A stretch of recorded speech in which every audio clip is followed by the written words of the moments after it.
let's go ahead and start with really, this guy likes talking about elephant guns. Let's talk about the elephant in the room here, Berkshire Hathaway. And I'll let you talk about this quarter, but I'll just tell you, I was amazed at how much stock they bought back.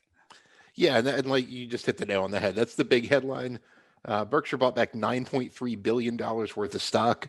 I just wrote something about it on Fool.com today because Berkshire actually takes it one step further than most companies and breaks down its purchases by month, by class of shares, so whether it bought back the A shares or the B shares, and the average price it paid per month. So remember that Berkshire can only buy back stock if Buffett and Charlie Munger both agree that it's trading cheaply at any given time.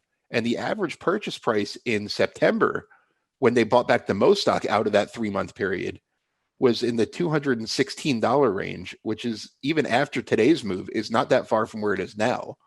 So that's them telling the market that even at that price, the stock was much cheaper than its intrinsic value and was a really good, just investment in general. Berkshire's operating businesses really didn't give us any big surprises. The company still has about $140 billion of cash, even after that buyback that we just mentioned. And I am really looking forward to its 13F coming out this weekend, because remember, we don't get to see what they did in their stock portfolio yet. They're going to release their 13F filing, it's called, which they have to release 45 days after the quarter ends, which adds up to the 14th of the month. So we'll see that soon. We do know that Berkshire's cost basis in its stock portfolio went up by $9 billion during the quarter from this earnings report. And the only thing that we know they bought is about $2 billion of Bank of America stock.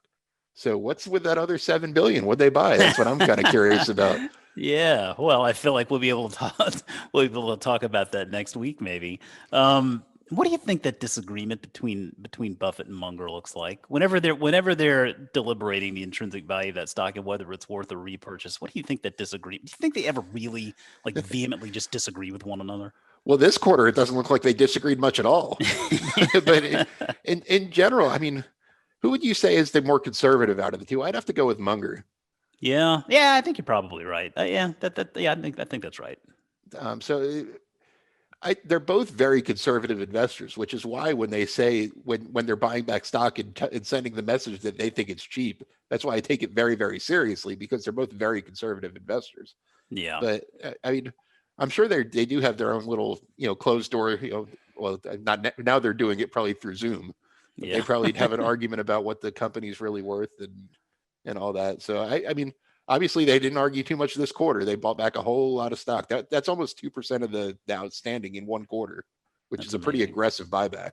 That is aggressive. Well, that tells you a lot right there. So that's worth keeping in mind. And we'll look forward to learning a little bit more about the equity moves here next week and beyond as well.